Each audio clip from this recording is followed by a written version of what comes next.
Halo teman-teman, hari ini kita bakalan ngobrol sama Hovifah. Halo semuanya, perkenalkan nama aku Hafifah Handayani. Aku alumni dari SMA Negeri 1 Bale Endah angkatan 49. Oke, eh halo Hovifah, selamat siang. Hai juga Wangi. Jadi teman-teman, Hovifah ini menurut aku adalah seorang perempuan hebat karena beliau di tengah apa ya menjadi seorang siswa SMA 1 Bale Endah dulu, dia juga merupakan mantan ketua OSIS, mendedikasikan pikiran tenaganya dulu untuk OSIS hingga aku pribadi kagum banget sama Hopipa dari skill public speaking dia, dari kepemimpinan dan bagaimana dia mengorganize organisasi OSIS pada saat itu. Nah, Hopipa, kita langsung masuk ke pertanyaan pertama nih ya. Menurut Hopipa, dari perspektif saat ini gitu ya, kalau kita balik ke kelas 10, Hopipa itu menceritakan diri Hopipa tuh sebagai siswa yang seperti apa sih dulu? Oke. Aku izin cerita di sini ya. Nah, jadi kalau misalkan aku melihat latar belakang aku dulu, dimulai dari aku masuk di SMA Negeri 1 Bale Endah, aku ini tipe anak yang emang bukan ambisius banget ya. Tapi aku juga bukan anak yang leha-leha banget juga gitu. Nah, aku tuh tipe anak yang emang aku paham sebagai pelajar yang mana aku tuh harus menjaga akademik aku tetap bagus gitu kan. Terus aku juga nggak mau absensi kehadiran aku banyak yang kosong ataupun ketertinggalan lainnya dari teman-teman gitu. Nah, tapi aku juga bukan tipe anak yang emang aku ngelihat teman-teman aku banyak yang ambis dan aku menjadikan itu sebuah tekanan aku pun harus sama seperti mereka. Enggak gitu, karena aku percaya bahwa setiap orang tuh punya waktu berkembangnya masing-masing gitu. Aku seneng gitu punya teman-teman yang ambis banyak di sekolah gitu ya. Contohnya ini Wangi juga teman aku kelas 10 ya gitu. Tapi aku melihat teman-teman aku yang sangat ambis, aku menjadikan itu motivasi bagi diri aku sendiri, penyemangat bagi diri aku sendiri, namun bukan menjadikan sebuah tekanan gitu, karena bagi diri aku pun bisa kok menjadi versi terbaik dari diri sendiri yang tanpa harus apa ya sama seperti apa yang orang ucapkan ataupun orang lain harapkan gitu. Karena menurut aku tipikal orang itu beda-beda ya. Ada juga yang emang aku ada temen nih, dia tuh ambis bahkan sampai mengorbankan dirinya sendiri gitu, saking seringnya belajar jadi mual atau pusing lain sebagainya. Aku tuh nggak kayak gitu gitu teman-teman nih. Aku enjoy aja gitu ya menjalani hari-hari aku sebagai pelajar dengan tetap aku pun mengedepankan akademik aku gitu. Aku tuh selalu bilang ke diri aku sendiri kalau misalkan aku udah pusing nih ataupun kayak mungkin otak aku gak bisa menerima pelajaran, ya udah deh aku memberi ruang bagi diri aku sendiri buat berhenti dulu kayak gitu. Gitu sih. Tapi aku pun bukan berarti aku nggak ada planning dan lain sebagainya ya. Aku juga sebagai siswa pengen nih aku A, B, C dan lain sebagainya, dan dengan proses yang aku miliki, aku berjalan dengan versi diri aku sendiri gitu. Wow, Gitu paling. itu mindset yang keren banget sih. Jadi kamu paham tanggung jawab kamu sebagai siswa, tapi di satu sisi juga kamu memprioritaskan ketenangan batin dan kesehatan kamu ya. Ya, Itu keren banget. betul. Kalau di samping itu kegiatan kayak eskul, lomba atau organisasi yang kamu ikuti dari kelas 10 itu apa aja? Aku awal-awal masuk tuh aku cuman ikut eskul doang ya di SMA Negeri 1 Baleendah. Aku masuk ke eskul Rohis ya. Kalau di SMA Negeri 1 Baleendah itu namanya Orbit Atarbiyah. Nah, habis itu aku juga pengen masuk ke organisasi intranya yaitu OSIS nih ya. Cuman buat cerita aku masuk OSIS ini sebenarnya ada kaitannya sama kisah aku waktu SMP dulu gitu. Nih ya, boleh aku cerita nih di sini? Boleh, silahkan. Nah, jadi gini ya teman-teman semua, aku tuh dulu SMP di MTS versi 3 Pamengpeuk. Nah, waktu aku daftar ke sana, ya mungkin aku pun memaklumi aku yang beranjak dari masa kanak-kanak ya dari SD ke MTS mulai lebih remaja gitu ya. Aku tuh di sana ada keinginan kayak, aduh aku pengen berkembang di sana, tapi mungkin lewat apa ya gitu. Aku sempat mikir kayak gitu. Nah, di sana tuh ada OSIS-nya, tapi kita sering sebut tuh staf RGUG kalau di MTS aku gitu ya. Nah, aku masuk perjalanan di MTS sana, dan ternyata kodarullahnya tuh aku nggak keterima gitu di staf RGUG itu, karena memang penyeleksiannya itu dari awal langsung dilihat mana sih siswa yang aktif gitu, dan aku mungkin belum tertuju ke hal itu gitu, aku pun masih meraba-raba gitu ya dengan keinginan yang aku punya. Nah, dari sana 3 tahun lulus aku dari MTS, pada akhirnya aku daftar ke SMA Negeri 1 Bale Endah. Aku tuh masih ada rasa penasaran yang mungkin belum uh, terekspresikan gitu, atau belum aku ketahui gitu ya, karena dulunya aku pengen banget gitu ya masuk OSIS. Nah, sampai pada akhirnya tadi kan aku bilang aku awalnya masuk satu ekstrakurikuler aja nih ya, eskul Rohis namanya. Nah, abis kayak gitu, ternyata aku ada kesempatan gitu, waktu itu ditanyain delegasi dari eskul tuh 2 orang buat daftar ke OSIS. Nah, lagi ada kesempatan aku ngerasa aku cobain aja nih buat masuk OSIS gitu. Sedangkan aku dulu juga belum sempet kan, jadinya aku dulu tuh waktu MTS ya udah ikut ekskul-ekskul aja biasa gitu. Nah, sampai pada akhirnya aku daftar dan juga mengikuti seleksinya. Di hari H pengumuman ternyata aku lolos OSIS nih. Aku lolos OSIS di situ. Awalnya seneng, baru seneng dong ya ini. Aku rasain aku seneng nih, oh aku masuk OSIS nih akhirnya gitu kan. Nah, udah kayak gitu, berjalan beberapa minggu di OSIS lah ya. Kita tahu kan kalau misalkan kegiatan belajar mengajar di kelas 10 tuh bisa dibilangnya belum terlalu padat gitu, masih kayak banyak jam kosnya atau lain sebagainya gitu kan. Tapi yang aku rasain setelah aku masuk OSIS nih ya, aduh kok aku jadi ngerasanya padet banget gitu ya. Aku ada tugas di OSIS, terus aku belum harus ngerjain tugas di kelas juga gitu ya. Nah, tapi dari itu semua aku bisa mengambil hikmahnya gitu ya. Dan alhamdulillahnya sampai aku naik ke kelas 11 pun hal yang aku dapetin tuh aku bisa manage waktu, tugas-tugas aku pada beres gitu ya. Aku nggak ada mata pelajaran yang tertinggal ataupun harus ngulang atau bagaimana gitu. Di sana juga di OSIS kita belajar kedisiplinan gitu ya, dan juga penyelesaian masalah lainnya. Di situ aku bersyukur banget gitu.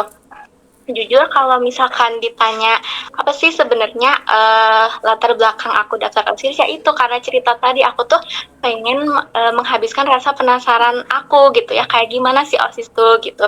Tapi tanpa aku sadari sebenarnya aku dapat pengalaman yang berharga gitu, sangat berharga di OSIS itu gitu. Jujur aku masuk OSIS ya udah aku ingin berkembang dengan kemampuan yang aku punya gitu. Aku nggak pernah terpikirkan buat aku di OSIS pengennya megang ini atau misalkan megang divisi apa, karena bagi aku ketika aku masuk OSIS ya hal-hal yang pasti didapat semua tuh pasti sama gitu, tidak memandang ini megang jabatan apa dan lain sebagainya gitu. Nah, gitu paling kalau misalkan awal banget masuk OSIS nih. Terus jalan uh, satu periode berjalan, pada akhirnya aku tuh ditunjuk gitu ya, terpilih menjadi kandidat ketua OSIS.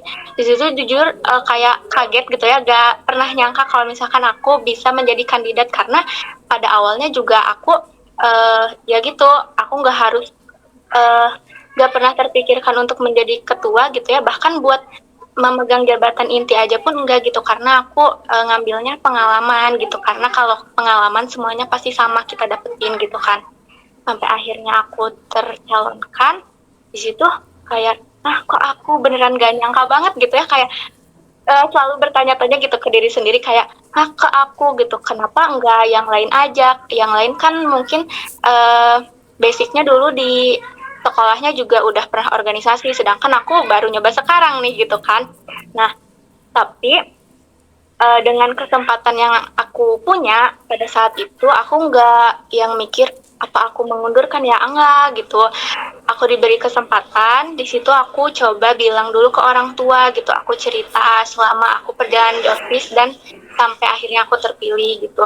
Nah, dari situ orang tua memberi izin gitu selagi akunya ada kemauan dan juga sanggup gitu akunya, ya orang tua kenapa tidak untuk mendukung anaknya gitu kalau dari orang tua. Sampai pada akhirnya sebenarnya aku juga waktu mengikuti seleksi menjadi ketua, aku tuh nggak yang karena aku mengikuti seleksi berarti aku bakalan jadi ketua, nggak kayak gitu. Aku tuh karena aku dikasih kesempatan dan saking gak pedenya ya, ini bukan saking pede tapi saking gak pedenya aku buat jadi seorang ketua gitu ya, aku tuh ngerasanya apa aku coba aja ya gitu, aku coba aja, aku tuh pengen tahu kalau misalkan seleksi-seleksi buat menjadi ketua tuh ada apa aja sih gitu, aku pengen tahu, mungkin aku bisa nyobain satu seleksinya doang gitu, enggak sampai akhir gitu kan ya, kayak gitu. Nah karena aku saking gak pedenya, ya udah aku penasaran nih gitu, sampai pada akhirnya aku ngikutin seleksi aja sama teman-teman yang lainnya juga gitu ya, kayak biasa. Habis kayak gitu kalau nggak salah di seleksi yang ketiga kalau nggak salah ya, aku tuh langsung kayak, ah kok ini aku masih lanjut gitu ya sampai seleksi yang ketiga gitu ya, padahal saking gak pedenya, makanya kenapa aku berjalan aja ngikutin, karena aku tuh ngerasanya orang aku mah bakal gugur gitu di tengah-tengah juga, aku ngerasanya kayak gitu ya. Nah kok aku udah ada di tahap ketiga aja nih, kata aku kayak gitu. Sampai di situ aku berpikir dan aku di situ mulainya gitu, aku bilang ke diri aku sendiri, Pip, mau gimana pun akhirnya kamu harus udah siap dari sekarang gitu. Aku di situ komitmen ke diri aku sendiri gitu. Mau akhirnya aku yang terpilih ataupun enggak, kamu harus berubah diri kamu sekarang gitu, 180 derajat kamu berubah lebih baik gitu, karena uh, mungkin kalau labelnya aja gitu ya nama ketua, tapi di balik itu ada hal yang harus diemban gitu ya, beran besar banget, dan itu membawa nama sekolah. Makanya aku bilang ke diri sendiri kayak gitu pada saat itu. Sampai berlanjut lagi aku tes di terakhir ya, dan habis itu biasa pemilihan dan juga penghitungan suara. Jujur ya, bahkan waktu penghitungan suara pun aku masih tegak percaya itu gitu sama diri aku sendiri, kayak aduh tenang aja lah, ini orang aku nggak akan gitu kan, aku nggak akan jadi gitu, aku udah tenang aja daripada yang lainnya. Tapi mungkin apa ya, warga Semansa juga memberi kepercayaannya ke aku gitu, sampai pada akhirnya ternyata kodarullahnya aku gitu yang jadi ketua. Di situ beneran kaget juga, campur aduk gitu ya rasanya, nggak tahu harus bilang apa. Kalau misalkan ditanyain bahagia, ya aku bahagia karena orang-orang mungkin percaya ya sama aku gitu. Kalau mau ditanya sedih, ya aku juga harus memikirkan aku bisa nggak ya membawa amanah ini sampai akhir, kayak gitu. Dan dimulai dari hari itu sampai ke depannya itu beneran berubah banget gitu. Aku selalu berusaha menjadi diri aku yang lebih baik lagi gitu, dan aku harus membawa bisa dibilangnya anggota-anggota aku yang lain gitu ya. Di situ aku beneran, kalau misalkan ditanyain susah gak atau capek gak, banyak tantangan gak, pasti gitu ya, karena jangankan menjadi ketua OSIS gitu, kalau misalkan kita belajar di kelas aja tantangannya pasti ada terus gitu kan. Nah mungkin itu sih perjalanan aku kalau misalkan dari awal masuk OSIS sampai ke jadi ketua OSIS. Kalau buat tantangan lainnya ya mungkin masih banyak juga ya gitu, yang emang di balik layar orang-orang nggak tahu, karena mungkin orang-orang bisa lihatnya aduh Hopip ceria terus nih, senyum-senyum terus nih tiap hari, mungkin seneng ya jadi ketua OSIS kayak gitu. Padahal kalau misalkan di balik layar gitu, aku banyak, aduh ya Allah ini aku harus gimana, ada nangisnya, aduh semuanya juga pasti ada gitu ya. Tapi aku juga enggak sendiri gitu, aku punya ibu pembina, aku punya anggota-anggota yang lain yang bisa tetap nge-backup aku gitu. Begitu paling, atau apalagi ya. Wow. Yang aku tangkap ya dari prosesnya Hopip itu beneran kamu tuh mengimplementasikan mindfulness kalau dari yang aku tahu tuh ya. Jadi kamu kayak legowo aja gitu, kamu mengusahakan yang terbaik tapi juga kamu nggak put pressure di diri kamu, jadi kamu tidak memaksakan diri, kamu juga enggak membebani diri yang kayak ya udah deh kita coba aja, aku penasaran, aku kayaknya excited nih sama ini, cobain deh gitu ya. Kamu beneran kayak tidak mengorbankan diri kamu sendiri juga, tapi kamu mengusahakan yang terbaik. Itu kayak aku langsung wow, aku yang kayak ya menghargai proses tuh ini ternyata. Tapi aku juga penasaran, eh boleh gak diceritain tentang proses seleksinya? Entah itu proses seleksi masuk OSIS dan proses seleksi menjadi ketua OSIS. Jadi seleksinya itu ada apa aja, dan em, di dua seleksi ini apa yang paling nge-pressure kamu gitu? Apa tantangan yang paling berat dan gimana sih ceritanya? Boleh, kalau dari awal dulu mungkin ya, kalau dari pertama kali daftar OSIS, itu ada beberapa seleksi, dimulai dari seleksi pengetahuan dasar, terus juga wawancara. Nah, mungkin kalau misalkan ditanya, karena aku baru masuk OSIS, aku paling tegang waktu seleksi wawancara gitu ya, karena berhadapan langsung gitu ya sama kakak kelas gitu. Itu waktu awal banget masuk OSIS. Kalau untuk tahapan seleksi di ketua OSIS itu tuh kalau nggak salah ada 5 gitu ya. Dimulai dari pengetahuan dasar, terus ada keagamaan, terus uh, ada apa sih, sesi debat juga gitu ya. Terus yang kalau misalkan ditanya yang paling bikin aku ke pressure itu, aku kepikiran waktu mau seleksi wawancara dengan para wakil kepala sekolah. Di situ tuh uh, dalam satu hari dan dengan waktu mungkin hanya bisa dibilang 1 jam lebih gitu ya. Di situ aku harus diwawancara oleh lima orang bapak ibu guru gitu. Di situ dimulai dari problem solving, manajemen waktu gitu ya, kita ditanyain, terus juga public speaking beneran waktu itu juga gitu di tesnya gitu kan, terus ada kepribadian dan juga visi misi. Di situ emang beneran apa ya, terbilangnya bukan kita tidak mempersiapkan, tapi siapa sih yang nggak tegang gitu ya di dalam ruangan gitu, terus ada 5 bapak ibu guru gitu, pasti kan dengan mungkin dengan diri yang udah siap pun pasti gemeternya ada gitu. Itu beneran seleksi yang emang bikin aku tegang banget gitu, karena kalau di seleksi terakhir tuh kan ada orasi sama debat ya di depan anak-anak yang lainnya. Itu mungkin bisa dibilang tegang juga, tapi audiens kitanya udah anak-anak lagi gitu. Kalau misalkan itu yang wawancara, aduh ini ada bapak ibu guru, aku kayak gimana ya gitu, takut salah ngomong dan lain sebagainya kayak gitu. Oke, jadi tantangannya mungkin ini ya, deg-degan gitu ya. Jadi kayak, Mm-mm. gitu. Oke, oke, I see. Terus kalau misalnya challenge sebagai ketua OSIS, ketika oke nih kamu ternyata pada akhirnya jadi ketua OSIS. Pada saat itu eh, apa hal yang bikin kamu kaget gitu, bikin kamu shock kayak, oh my god, ternyata kayak gini gitu. uh, Pastinya ya, kalau misalkan menjadi ketua OSIS tuh tidak semudah yang aku bayangkan awalnya gitu ya. Pasti kalau yang bikin aku beneran kaget tuh mungkin dari uh, internal aku, karena kalau sebelumnya aku masuk OSIS, kita tuh masih ada di bawah kakak tingkat kita, yang dimana aduh ini takut nih udah disuruh kakak tingkat, kita harus segera ngerjain ini. Tapi kalau waktu aku yang megang, aku yang harus ekstra banget gitu, maksudnya buat ayo nih teman-teman semua gitu.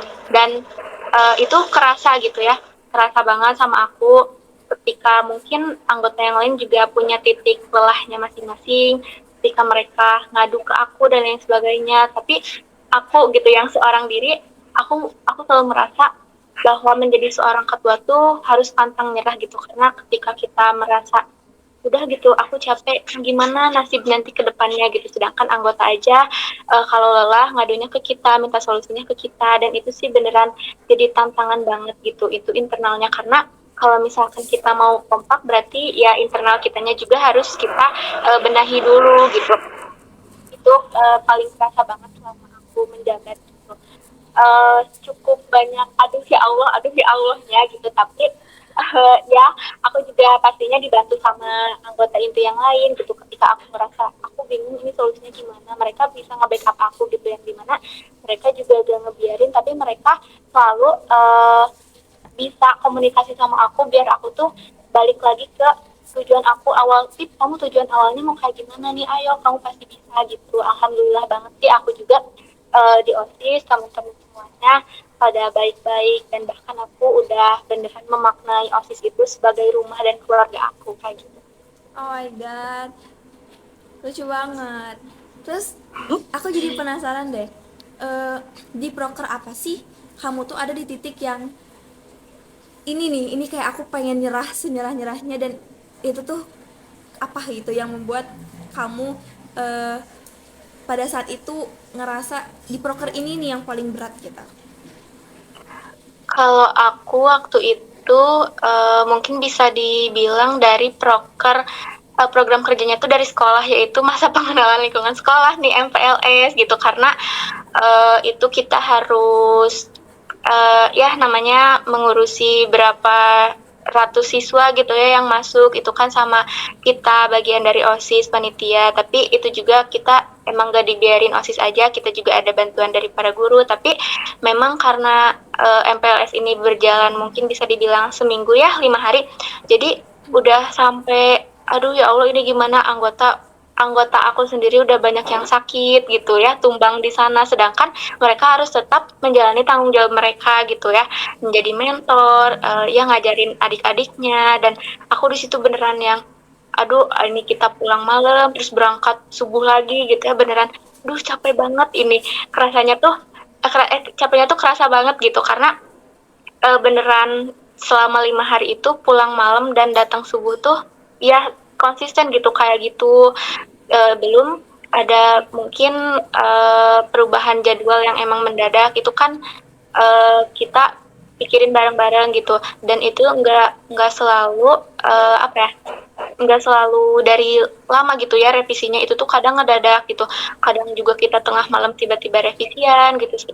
Dan aku sebagai ketua kan pasti harus menemani anggota aku gitu, kadang anggota aku juga nanyain ke aku ini harusnya kayak gimana ya, ya udah dibantu gitu yang lainnya. Kadang kita juga sampai malam masih jimit kayak gini gitu buat ini bagusnya kayak gimana ya konsepnya dan lain sebagainya gitu, karena itu juga biar program kerja sekolahnya lancar gitu ya, terus kesan dari anak-anaknya juga bagus. Jadi ya udah gak apa-apa, kita bareng-bareng pasti bisa, yuk rela mengorbankan waktu tenaga kita. Jadi pas MPLS justru ya yang paling Ya, berat, karena mungkin intens, terus juga berhubungannya sama apa ya, sama adik-adik baru gitu ya. Tapi karena kerja sama tim, saling percaya sama tim juga pada saat itu, jadi pada akhirnya itu berjalan dengan sukses gitu ya. Oke, okay. Kalau pelajaran paling berharga nih dan berkesan selama kamu menjadi OSIS gitu, apa yang paling paling merubah kamu dalam artian positif ketika sebelum menjadi ketua OSIS dan setelah kamu selesai menjabat gitu, apa proses yang bikin perubahan signifikan? kalau bagi diri aku sendiri sih ya, mungkin aku bisa menjadi orang yang percaya diri gitu. Karena dari dulu tuh, aku tuh tipe orang yang selalu ada keberanian yang aku pegang, tapi aku kadang ragu sama diri aku sendiri gitu. Aku mungkin berani mencoba, tapi ada keraguan tersendiri. Tapi setelah aku uh, mungkin dari awal kelas 10 masuk OSIS sampai akhirnya aku menyelesaikan beberapa periode itu, aku ngerasa diri aku lebih percaya diri, dan bahkan aku bisa sampai di titik ini gitu. Karena akan ada banyak kemungkinan gitu ya di dunia ini. Mungkin aja kalau aku gak masuk OSIS, aku bisa bilang aku mungkin aja ikut volunteer di luar, komunitas di luar. Intinya nggak hanya di ruang lingkup sekolah, bisa aja gitu ya, itu mungkin. Tapi pasti ada kemungkinan lain, kalau misalkan aku nggak masuk OSIS, mungkin aja aku cuma jadi pelajar biasa yang berangkat, belajar, terus pulang gitu. Template-nya kayak gitu ya, mungkin setiap hari. Tapi yang paling aku syukuri dengan hal yang udah aku dapetin selama ini gitu ya, aku terima kasih banget udah dipertemukan dengan perjalanan ini, karena banyak banget pengalaman berharga yang aku dapetin, karena salah satunya itu aku bisa menjadi orang yang percaya diri. Mungkin karena aku basicnya di OSIS juga, aku sempat ikut mentoring gitu secara online tentang leadership gitu, tentang kepemimpinan. Dan di sana juga aku pastinya ya dapetin banyak teman-teman yang sama, emang kalau bisa dibilang satu perjuangan gitu ya, dari sekolah-sekolah lain gitu. Dan itu menjadi pengalaman berharga banget bagi aku gitu. Oke, berarti dipercaya diri ya, tapi dapat percaya diri itu pun bukan karena masuk OSIS terus dapat percaya dirinya, tapi karena tantangan-tantangan yang dihadapin, karena keraguan-keraguan yang akhirnya kamu coba percaya pada diri sendiri, akhirnya itu yang ngebawa confident kamu gitu. Oke, oke, I see. Tapi itu kisahnya keren dan inspiratif banget sih. Maksudnya kayak ternyata masuk organisasi OSIS tuh bisa sangat-sangat membawa dampak signifikan ya terhadap siswa. Nah, kalau misalnya kamu diberi kesempatan untuk menyampaikan pesan untuk adik-adik kelas gitu ya, atau anak-anak MPLS yang baru nih di semester 1 Balai Endah, apakah kamu akan merekomendasikan adik-adik tersebut untuk masuk OSIS? Menurut kamu eh, apakah kamu akan merekomendasikan atau tidak? Kalau bagi aku merekomendasikan adik-adik semua, atau mungkin di luar sana juga banyak gitu ya, carilah organisasi, tapi mungkin bagi aku tidak hanya terbatas di sekolah aja gitu. Kalau misalkan teman-teman pengen explore yang lebih, boleh aja, silahkan teman-teman cari organisasi di luar gitu. Tapi kalau misalkan teman-teman ada keterbatasan mengenai gak boleh jauh-jauh dan lain sebagainya, teman-teman aku rekomendasiin buat masuk organisasi. Tapi perlu digarisbawahi, kita itu tidak hanya bisa berkembang hanya lewat OSIS saja gitu. Mungkin kita juga lewat ekstrakurikuler yang lain, kita bisa loh, kita bisa berkembang sesuai dengan minat dan bakat yang kita punya gitu. Karena kerasa banget ya sampai sekarang, kalau dari dulu gitu pengalaman selama masuk OSIS tuh banyak banget hal-hal yang aku dapetin, bahkan secara tidak sadar gitu aku sendiri tuh kalau misalkan flashback sama diri aku yang dulu, oh ternyata udah beda jauh ya gitu dari aku yang dulu dan juga dari aku yang sekarang gitu. Dan intinya buat teman-teman semua, uh, jangan pernah takut gitu untuk mencoba. Ketika teman-teman melihat sesuatu yang sesuai dengan diri teman-teman, dengan passion teman-teman, teman-teman boleh coba gitu. Mau itu mungkin bisa dibilang organisasi luar ataupun organisasi di sekolah, tidak menutup kemungkinan bahwa itu semua pasti akan memberikan pengalaman yang berharga gitu. Gitu sih. Keren banget sih. Ya aku jadi lebih apa ya? Aku bisa ngelihat perspektif baru gitu tentang, kalau aku pribadi dulu ya melihatnya, Hopip itu memang aku ngerasanya dia ini ketua OSIS, aku bisa membayangkan tanggung jawab dan hal-hal yang harus dia pikirkan, tapi pembawaannya tuh selalu yang tenang, selalu yang apa ya, terkontrol gitu.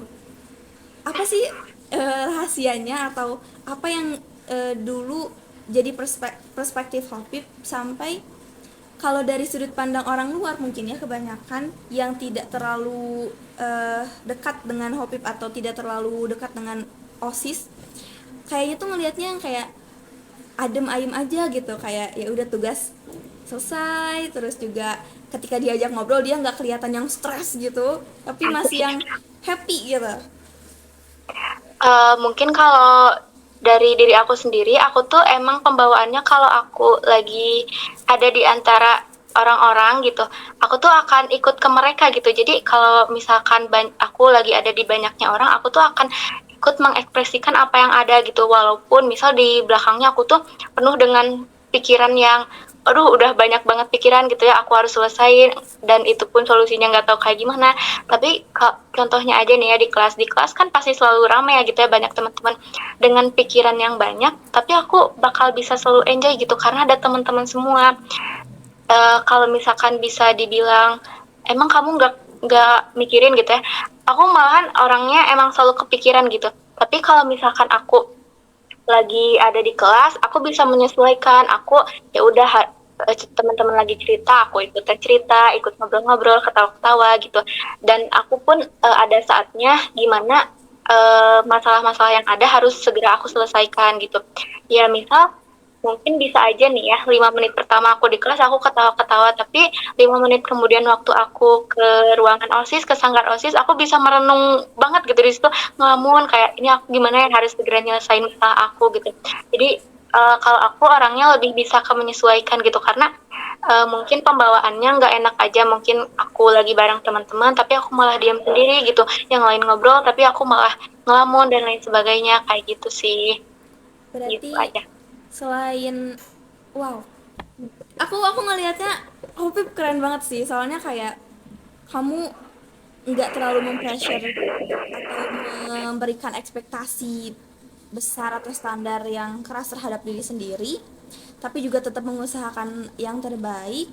Terus juga kamu pandai memposisikan diri gitu, pandai mengelola emosi, mengelola oke ini saatnya kayak gini, saatnya kayak itu kemampuan yang sebenarnya nggak semua orang bisa sih, dan aku sangat mengapresiasi Hopi bisa bisa seperti itu. Kalau menurut aku, you deserve to be ketua OSIS sih waktu itu, keren banget. Aku ada pertanyaan lagi nih. Apakah ketika kamu udah menjadi ketua OSIS, kamu tetap punya waktu untuk nongkrong sama teman-teman? Dan ya, boleh mungkin diceritakan tentang itu. Kalau misalkan ditanya masih punya waktu buat nongkrong sama teman-teman, pasti ada, cuman nggak sebanyak dulu gitu ya, karena kan kalau dulu masih ya udahlah, nggak padat juga jadwalnya gitu. Setelah menjabat itu banyak hal yang emang kita pikirin bareng-bareng gitu ya, dengan mungkin bisa aja seminggu ini tuh kita sebenarnya nggak ada kerjaan apa-apa, tapi di minggu depan uh, kita prokernya di minggu depan nih. Nah, bisa jadi 1 minggu sebelumnya tuh kita udah mikirin gitu ya buat pelaksanaan program itu. Nah, jadi kalau misalkan ditanya masih bisa main gak gitu sama teman-teman, sebetulnya jawabannya masih ya, tapi mungkin gak sebanyak dulu aja gitu. Dan juga apa ya, waktu main aku juga lebih banyak dihabiskan sama OSIS gitu. Ya mungkin karena mereka juga sama ya, ada tekanan yang sama, deadline yang sama gitu ya, harus benar-benar diselesaikan. Jadi healingnya pun sama OSIS lagi gitu, kayak gitu. Ketika kita aduh ini udah mumet nih mikirin suatu program nih, kita cukupin dulu gitu kan. Sekarang ada waktu nih sebentar kita main dulu. Nah, kayak gitu sih paling. Oke, Jadi nggak yang bener-bener sampai nggak bisa kemana-mana banget gitu, enggak. berarti kamu juga sebenarnya fleksibel juga ya, tapi tetap ingat tanggung jawab. So aku penasaran deh, kalau misalnya pas lagi capek-capeknya, itu biasanya kamu ngapain? Aku kalau misalkan udah capek banget, nggak ada jawaban lain, aku nangis. Aku paling hal pertama yang aku lakuin tuh nangis dulu. Habis aku nangis tuh, aku selalu ngerasa diri aku tuh lebih tenang dan lebih lega gitu. Dan pada akhirnya kalau misalkan aku ada di titik aku bingung banget, aku nggak bisa ngambil keputusan sendiri, aku nangis dulu. Habis itu aku redam egonya aku gitu dan lain sebagainya. Udah ngerasa lebih tenang, baru nih aku mulai komunikasi lagi sama teman-teman yang lain, kayak bilang teman-teman aku bingung di sini nih, teman-teman ada yang bisa bantu gak dan sebagainya gitu. Tapi aku nggak pernah yang misal ngelampiasinnya tuh ke main atau lain sebagainya, karena kalau misalkan lagi di posisi mumet-mumetnya mungkin main pun nggak akan mempan gitu ya, karena malah jadi pusing juga gitu. Aku paling nangis dulu kayak gitu, tapi aku ngerasanya nangis tuh bukan suatu hal yang aduh lebay dan lain sebagainya, karena aku ngerasanya setelah aku nangis aku jadi lebih tenang gitu, nggak ada hal lain yang bisa bikin aku lebih tenang ya selain nangis gitu, jadi kayak gitu sih. Wow, gila, aku keren banget, banyak banget aku kayak amazed yang dapat banyak insight. Ini keren banget sih, terima kasih ya sudah mau untuk berbincang, terus mau membagikan perspektifnya, mau untuk aku sangat-sangat mengapresiasi si Hopip. Terima kasih juga atas kerja kerasnya dulu ya, sudah menjadi OSIS angkatan 49. Aku mewakili siswa-siswa sipil yang lain mungkin ya. Terima kasih atas dedikasinya, terus waktu, tenaga, pikirannya untuk proker-proker luar biasa yang sudah terlaksana gitu ya. Mungkin terakhir sebagai penutupan, apakah ada pesan yang ingin disampaikan oleh Hopip kepada baik itu teman-teman yang masih sekolah sekarang, atau mungkin yang mau menjadi ketua OSIS, atau pesan untuk siapapun yang ingin Hopip sampaikan? Oke, kalau dari aku sederhana aja ya, mungkin bagi adik-adik yang baru memulai di SMA Negeri 1 Bale Endah, intinya semangat terus dan jangan pantang menyerah. Lelah boleh, tapi jangan sampai teman-teman semua nyerah gitu, karena dalam berpendidikan itu hanya diri kita yang bisa menyelamatkan gitu, gak mungkin kita bergantung terus kepada orang lain gitu. Terus kalau misalkan buat teman-teman yang mungkin ada niat pengen masuk OSIS itu boleh banget, dan tapi tetap siapin diri juga buat teman-teman semua sebelum masuk OSIS gitu, karena OSIS tuh bakal padat juga ya jadwalnya, tapi dari apa ya, hal-hal yang ada di OSIS kita dapat pengalaman yang banyak, dimulai dari kedisiplinan, manage waktu dan lain sebagainya. Terus juga buat teman-teman alumni angkatan 49, terima kasih telah membersamai perjalanan aku gitu ya selama 1 tahun ke belakang. Sukses selalu buat teman-teman semua, gitu aja. Baik, terima kasih Hopi atas waktunya dan partisipasinya. Sama-sama, makasih juga udah ngundang aku gitu ya, Wangi. Aku sangat-sangat bersyukur sih aku bisa dapat narasumber kayak Hopi. Keren banget.